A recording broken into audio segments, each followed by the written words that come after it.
नमस्कार, मैं हूं अनुपम कुमार और आप देख रहे हैं मिरर मीडिया का खास कार्यक्रम मिरर मॉर्निंग। बात करेंगे तमाम बड़ी खबरों की, लेकिन उससे पहले एक नजर डालते हैं आज की सुर्खियों पर। राज्यसभा चुनाव से पहले झारखंड में सियासी सरगर्मी तेज, होटल राजनीति पर सबकी नजर।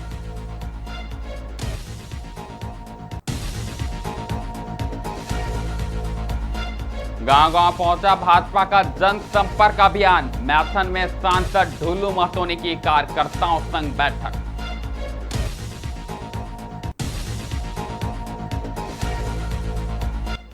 झारखंड में सक्रिय हुआ मानसून, गरज चमक और तेज हवाओं के साथ बारिश की संभावना, गर्मी से मिलेगी राहत।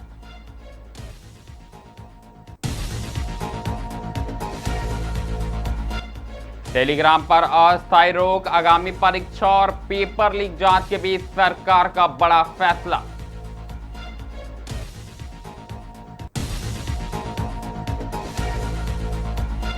नशे के खिलाफ बोकारो में शपथ, स्कूलों के 100 मीटर दायरे में बिक्री पर सख्ती।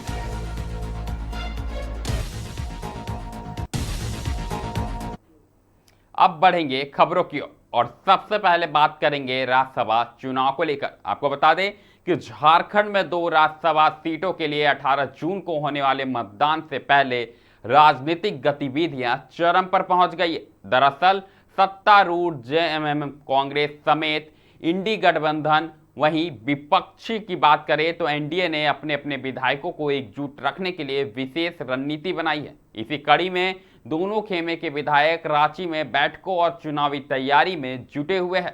साफ तौर पर राज्यसभा की 2 सीटों पर इस बार मुकाबला काफी दिलचस्प माना जा रहा है। बता दें कि एक सीट पर झामुमो उम्मीदवार की स्थिति मजबूत बताई जा रही है, जबकि दूसरी सीट के लिए राजनीतिक जोड़ तोड़ और संख्या बल को लेकर दोनों गठबंधनों की सक्रियता बढ़ गई है।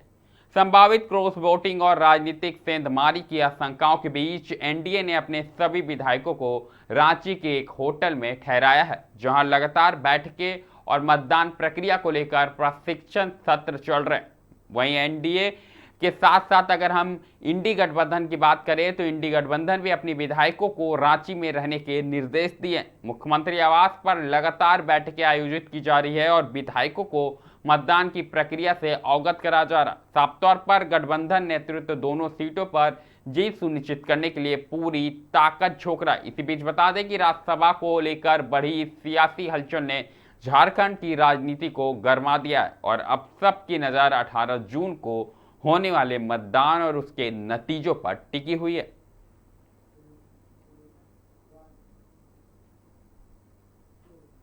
अगली खबर धनबाद से है। आपको बता दें कि प्रधानमंत्री नरेंद्र मोदी के नेतृत्व में केंद्र सरकार के 12 वर्ष पूर्ण होने के अवसर पर भारतीय जनता पार्टी द्वारा चलाए जा रहे गांव प्रयास कार्यक्रम के तहत धनबाद सांसद ढुल्लू महतो मैथन पहुंचे। इस दौरान उन्होंने पार्टी कार्यकर्ताओं और पदाधिकारियों के साथ बैठक कर संगठन विस्तार एवं जनसंपर्क अभियान की समीक्षा की।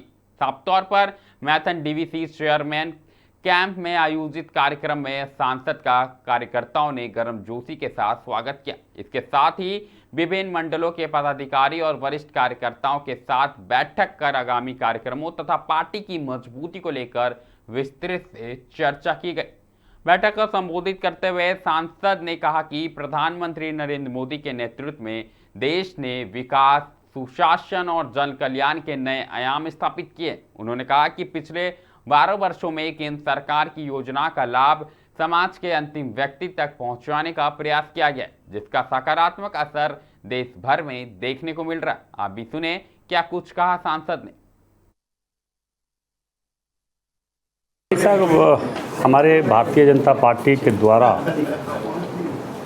हमारे देश के यशस्वी प्रधानमंत्री नरेंद्र मोदी जी के 12 वर्षों का जो कार्यकाल, अद्भुत कार्यकाल रहा, उस विषय को लेकर हम सब पूरे अपने धनबाद लोकसभा क्षेत्र के तमाम प्रबुद्ध जन से मिल रहे हैं और उनका आशीर्वाद मांग रहे हैं, उनसे सहयोग मांग रहे हैं। जिस प्रकार से 3 बार लगातार देश के जनता ने भारतीय जनता पार्टी के प्रति विश्वास जताए और भरपूर सहयोग किए, उसी का परिणाम रहा कि हमारे देश के यशस्वी प्रधानमंत्री नरेंद्र मोदी जी इस देश में सबसे लंबे समय तक प्रधानमंत्री के रूप में रहे और हैं और रहेंगे। और उसी निहित जो 12 वर्षों में जो काम किया है, जो ऐतिहासिक कार्य, उस विषय को लेकर हम सब हर क्षेत्र में घूम घूम कर जनता के बीच उनकी योजना पहुंच रही है कि नहीं पहुंची है, पहुंचा है कि नहीं पहुंचा, इस विषय को लेकर हम लोग जानकारी ले रहे हैं। और जिस क्षेत्र में जाते हैं, जिस गांव में जाते हैं, जिस मोहल्ले में जाते हैं, सारे जगह पर जो हमारे देश के यशस्वी प्रधानमंत्री नरेंद्र मोदी जी को सपना था कि सरकार का योजना अंतिम व्यक्ति तक पहुँचे, ये योजना पहुँच रही है। क्योंकि जिस गांव में जाते हैं, मोदी जी का नाम लेते ही लोगों में खुशी का लहर आ जाता है, खुशी से फूल जाते हैं। तो हम लोगों को लगता है कि मोदी जी 12 वर्ष में जो काम किया उसे हम लोग को भी। अगली खबर टेलीग्राम से जुड़ी हुई है। आपको बता दें कि विभिन्न प्रतियोगी परीक्षाओं की सुरक्षा और संभावित पेपर लीक के मामलों की जांच के बीच केंद्र सरकार ने मैसेजिंग प्लेटफॉर्म टेलीग्राम पर अस्थायी रूप से रोक लगाने का निर्णय लिया है। दरअसल सरकार का मानना है कि कुछ मामलों में इस प्लेटफॉर्म का उपयोग परीक्षा प्रश्न पत्रों के अवैध प्रसार और संदिग्ध गतिविधियों के लिए किया जा रहा था, जिसके मद्देनजर यह कदम उठाया गया। जानकारी के अनुसार जांच एजेंसियां कई ऐसे चैनलों और समूहों की पड़ताल कर रही है जिनके माध्यम से परीक्षा से जुड़ी गोपनीय जानकारी साझा किए जाने की आशंका है। सरकार का कहना है कि यह प्रतिबंध स्थायी नहीं और जांच पूरी होने तथा आवश्यक सुरक्षा उपाय सुनिश्चित होने के बाद स्थिति की समीक्षा की जाएगी।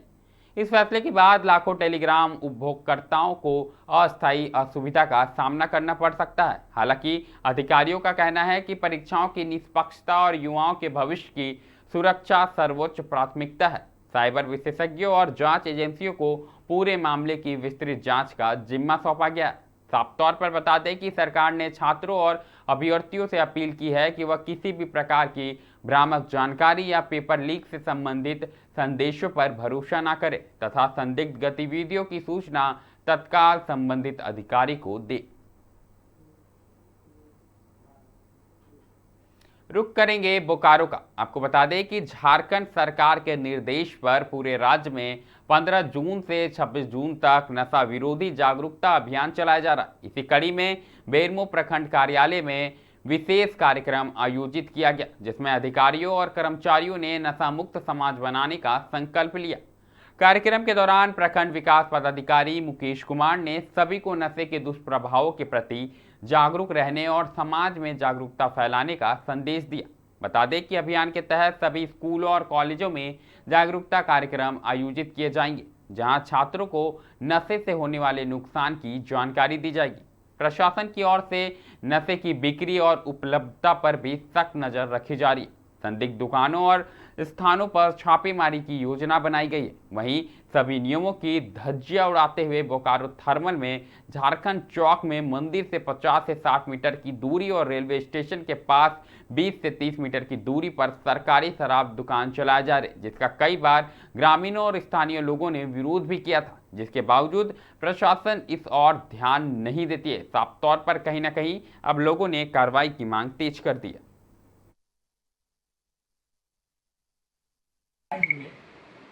दिनांक 15 जून से 26 जून तक नशा के विरुद्ध ये जागरूकता कार्यक्रम चलाया जा रहा है। उसी के तहत आज बेरमो प्रखंड अंचल कार्यालय में नशा के दुष्प्रभाव के प्रति जागरूकता को लेकर के आज यह यहाँ कार्यक्रम किया जा रहा है, जिसके तहत शपथ ग्रहण भी हम लोग कराए हैं। इससे लोगों के बीच में यह जागरूकता फैलानी है कि नशा कितना किसी व्यक्ति के लिए, परिवार के लिए और समाज। बात अब मौसम की करेंगे। आपको बता दें कि भीषण गर्मी के बीच झारखंड में मानसून की सक्रियता बढ़ने के साथ ही मौसम का मिजाज पूरी तरह बदलने लगा है। दरअसल मौसम विभाग ने राज्य के कई जिलों में गरज चमक, तेज हवाओं और भारी बारिश को लेकर अलर्ट जारी किया है। विभाग के अनुसार अगले कुछ दिनों तक राज्य के विभिन्न हिस्सों में व्यापक वर्षा होने की संभावनाएं हैं। इस दौरान 40 से 60 किलोमीटर प्रति घंटे की रफ्तार से तेज हवाएं चल सकती है तथा कुछ क्षेत्रों में वज्रपात की घटनाएं भी हो सकती है। लगातार पड़ रही उमस भरी गर्मी और बढ़ते तापमान से परेशान लोगों को मानसूनी बारिश से बड़ी राहत मिलने की उम्मीद है। बता दें कि राजधानी रांची समेत संथाल, कोल्हान और उत्तरी छोटा नागपुर क्षेत्र के कई जिलों में बादल छाए रहने और अच्छी बारिश के आसार है। किसानों के लिए भी यह बारिश लाभदायक मानी जा रही है, क्योंकि इससे खरीफ फसलों की बुआई में तेजी आएगी। साफ तौर पर मौसम विभाग ने लोगों से खराब मौसम के दौरान खुले मैदान, पेड़ों और बिजली के खंभों के नीचे खड़े होने से बचने की अपील की है। प्रशासन को भी संभावित जल जमाव और वज्रपात से निपटने के लिए सतर्क रहने का सलाह दिया गया। वहीं अगर बात करें तो मानसून की सक्रियता से राज्य भर में मौसम सुहाना होते हुए नजर आ रहा है। तो साफ तौर पर कहीं ना कहीं अब भीषण गर्मी के बीच मौसम ने कहीं ना कहीं करवट लेना शुरू कर दिया है और जो मानसून का दौर है वो शुरू हो चुका है।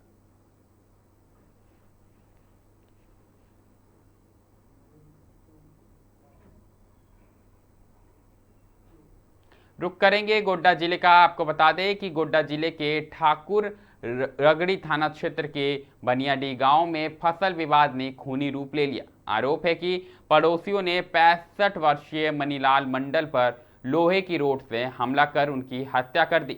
घटना में उनकी पत्नी रीता देवी भी घायल हो गई, जिनका इलाज जारी है। परिजनों का कहना है कि इस विवाद को लेकर पहले भी थाने में शिकायत दर्ज कराई गई थी, लेकिन समय पर कार्रवाई नहीं हुई। सूचना मिलने पर पुलिस मौके पर पहुंची और घायलों को अस्पताल ले जाया गया। साफ तौर पर जहां डॉक्टरों ने मनीलाल मंडल को मृत घोषित कर दिया। पुलिस मामले की जांच में जुटी हुई है और आगे की कार्रवाई जारी है। सोचे कुछ बात होगा नहीं होगा, इससे पता इसे भी हो रहा है।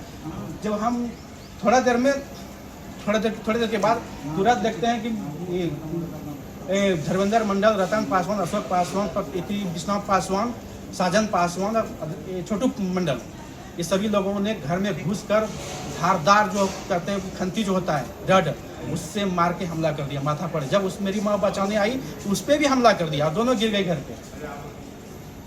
और जब वहाँ से फिर एम्बुलेंस आई, हॉस्पिटल गए, थाना को गए, सूचित किए। थाना से जब वहाँ से जो रेफर किया गोड्डा के लिए, जब हम घोरी से आते तो मेरा पापा मामला इन लोगों का कुछ आपसी पहले से चल रहा था, जिस संदर्भ में जिला प्रशासन को उनके परिजन ने लिखित शिकायत भी किया हुआ था पूर्व में। परंतु मैं तो माने एसपी साहब से कहना चाहता हूं कि आप जिला कैसे चलाएंगे जब आपको लिखित आवेदन दिया हुआ, आपके इंस्पेक्टर को दिया हुआ, आपके थाना प्रभारी को दिया हुआ है और वह थाना प्रभारी उस पर संज्ञान नहीं ले पा रहे हैं, सिर्फ खाना पूर्ति किया। और देखिए उसका क्या खामियाजा भुगतना पड़ा परिवार को। कल उन दबंगों ने मार कर, पीट कर, लोहे से, तलवार से, जो भी चीज़ से मार पीट करके उनकी हत्या कर दी। क्या ऐसे जिला चलेगा? मैं भारतीय जनता पार्टी के कार्यकर्ता होने के नाते रुक करेंगे धनबाद का। आपको बता दें कि भीषण गर्मी के बीच लोगों को राहत देने के लिए राज्य सरकार ने सभी प्रखंड कार्यालयों में प्याऊ लगाने का निर्देश दिया था, ताकि दूर दराज से आने वाले लोगों को पीने का पानी आसानी से मिल सके। लेकिन धनबाद के निरसा विधानसभा क्षेत्र स्थित 11 कुंड प्रखंड कार्यालय में यह व्यवस्था सवालों के घेरे में नजर आ रही है। बता दें कि यहाँ प्याऊ से तो लगाया गया, घड़े भी रखे गए और सरकारी पहल का प्रचार भी दिखाई देता है, लेकिन मौके पर घड़े खाली मिले। ना पानी का ठीक था और ना ही लोगों की प्यास बुझाने की कोई व्यवस्था थी। प्रखंड कार्यालय पहुंचे कई लोगों को पानी की तलाश में मायूस होकर लौटना पड़ा। स्थानीय लोगों का साफ तौर पर कहना है कि भीषण गर्मी में ऐसी व्यवस्था सिर्फ दिखावा बनकर रह गई है। वहीं जब इस मामले में प्रखंड विकास पदाधिकारी मधु कुमारी से सवाल किया गया तो उन्होंने कहा कि सुबह घड़ों में पानी भर दिया जाता है और दिन भर लोगों के उपयोग के कारण पानी खत्म हो जाता है। अब इसमें सच्चाई कितनी है वो तो अब आगे की जांच के बाद या फिर लोगों के बातों से ही पता चलेगी। पानी दिन भर सुबह भरा जाता है तो दिन भर पीते हैं तो खर्च होगा ही। वो हम लोग जार वाला पानी डालते हैं, तो जार वाला भी आने में लेट कर रहा था, इसलिए थोड़ा सा डिले हो गया। लेकिन मिरर मॉर्निंग में अभी के लिए फिलहाल इतना ही। ऐसी तमाम बड़ी खबरों से लगातार हम आपको अवगत कराते रहेंगे। कहीं मत जाइएगा, बने रहें मिरर मीडिया के साथ।